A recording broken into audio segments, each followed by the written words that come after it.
मुसलमान सूअर का मांस क्यों नहीं खाते? क्यों मुसलमान सूअर का मांस खाना हराम समझते हैं? क्यों इस्लाम धर्म में सूअर के मांस को खाने की इजाज़त नहीं है? दोस्तों, जैसा कि हम सब जानते हैं कि मुसलमानों की जिंदगी में होने वाली हर एक चीज, फिर चाहे वो उनका खाना पीना हो या उठना बैठना हो या फिर कुछ और, सब कुछ दीन इस्लाम के मुताबिक होता है। अधिकतर मुसलमान इस्लाम धर्म के नियम कानूनों के साथ ही चलना पसंद करते हैं और उन्हीं नियमों में से एक है सबसे बड़ा नियम, सूअर के मांस को ना खाना। यही वजह है कि इस्लाम धर्म को मानने वाले लोग सूअर के मांस से दूर ही रहते हैं। ऐसे में सबसे बड़ा सवाल ये आता है कि जब इस्लाम धर्म में बाकी जानवरों का मांस खाना हराम नहीं बताया गया, तो फिर सूअर का मांस खाना क्यों मना है? अगर आपको ये बात जाननी है तो वीडियो में अंत तक बने रहिएगा, क्योंकि आज हम आपको इस्लाम धर्म से जुड़ी कुछ ऐसी बातें बताने वाले हैं जिन्हें सुनने के बाद आपके होश उड़ जाएंगे।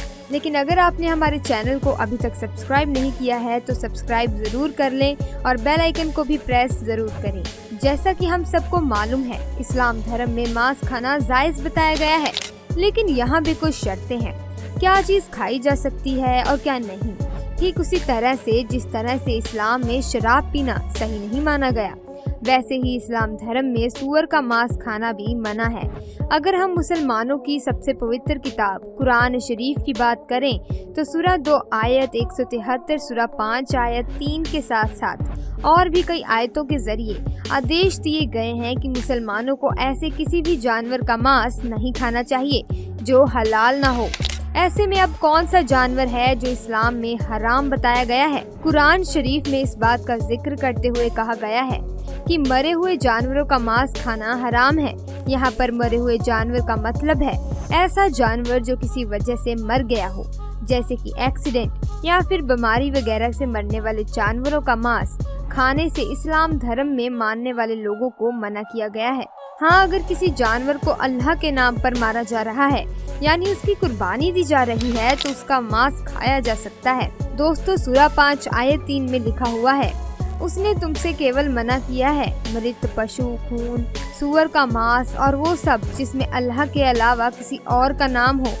हालांकि अगर किसी की मजबूरी है तो बिना उस पर कोई बात नहीं है, क्योंकि अल्लाह वाकई में रहमत करने वाला है और माफ करने वाला है।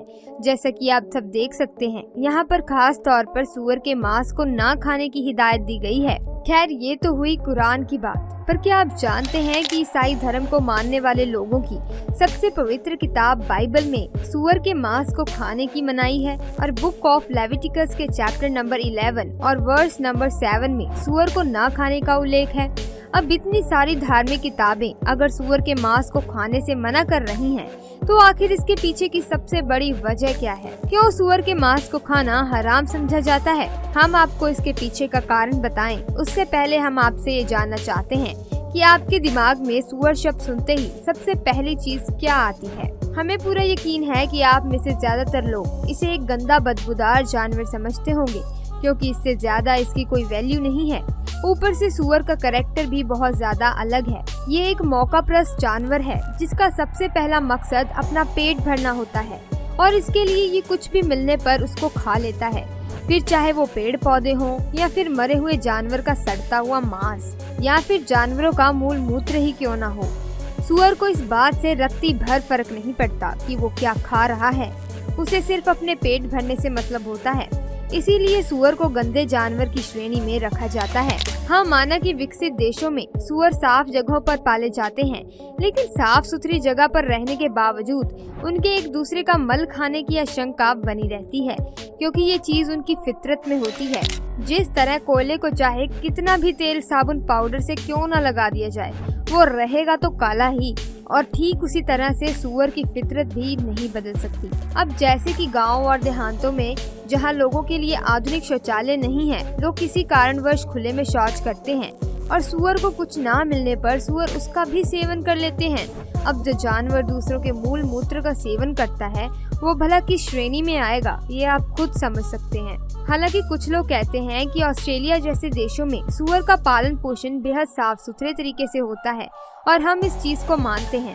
हो सकता है कि साफ सुथरी जगह पर रहकर सूअर को एकदम अनुकूल वातावरण में रखा जाता है और उनका पूरा ध्यान भी रखा जाता है, लेकिन आप चाहे इन्हें साफ रखने की कितनी भी कोशिश क्यों ना कर लें, पर प्राकृतिक रूप से इन्हें गंदगी ही पसंद आती है। अच्छा, आप सोच कर देखिए, अगर चोर के सामने सोना चांदी रख दिया जाए तो वो बिना चोरी किए नहीं रुकेगा, क्योंकि चोरी करना चोर की फितरत है। उसे जैसे ही कोई महंगी चीज दिखाई देगी वो उसे चुपचाप अपना बनाने की सोचने लगेगा। ठीक ऐसे ही बिल्लियां भी होती हैं, जिन्हें आप चाहे कितना भी ट्रेंड क्यों ना कर दें, लेकिन अगर आपने उनके सामने दूध रख के चले गए ना तो वो उसे भी पी जाएगी। इसीलिए आप चाहे जितना भी सूअर को साफ सुथरा माहौल क्यों ना दे दें, पर गंदी जगह पर रहना उसकी मजबूरी नहीं बल्कि उसकी फितरत है। उन्हें गंदगी में ही मजा आता है। इसी वजह से सूअर के मांस से 70 अलग अलग तरह की बीमारियां जन्म लेती हैं। यहाँ तक कि इंसानों के शरीर में इसका मांस खाने से कीड़े भी हो सकते हैं, जैसे कि गोलाकार कीड़े, नुकीले कीड़े या फिर दूसरी तरह के कीड़े मकोड़े। सूअर के मांस खाने से ये तुरंत इंसान की तरफ आकर्षित होते हैं, पर इन सभी से सबसे ज्यादा खतरनाक टेपवर्म है। ये एक बहुत ही लंबा कीड़ा होता है और आंतों में रहता है। इसके अंडे खून में जाकर शरीर के लगभग सभी अंगों में पहुंच जाते हैं। यहाँ तक कि अगर ये कीड़ा दिमाग में चला जाए तो इंसान की याददाश्त तक चली जाती है। अगर ये दिल में चला जाए तो इंसान के दिल की धड़कनें तेज हो जाती हैं। अगर ये आंखों में चला जाए तो व्यक्ति की देखने की क्षमता कम हो जाती है। और ठीक इसी तरह से शरीर के बाकी अंगों को भी नुकसान पहुंचाने में ये कोई कसर नहीं छोड़ता।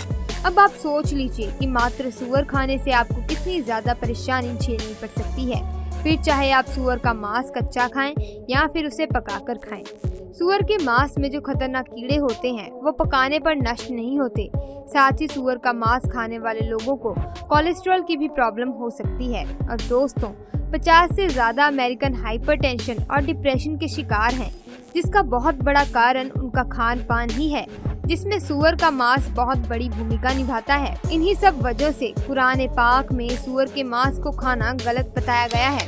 हालांकि सूअर को ना खाने की कुरान पाक में मनाही का ये भी एक कारण हो सकता है कि सूअर पानी बहुत ज्यादा पीते हैं। जहां नन्हे बच्चों को दूध पिलाने वाली मादा सूअर दिन में 30 लीटर पानी पी लेती है, तो नर सूअर कम से कम 18 लीटर पानी पीते हैं। ऐसे में जब इस्लाम धर्म की शुरुआत हुई तो वहाँ पर पानी की बहुत किल्लत थी। इसीलिए भी सूअर को ना पालने की हिदायत दी गई है, ताकि पानी की बचत हो सके।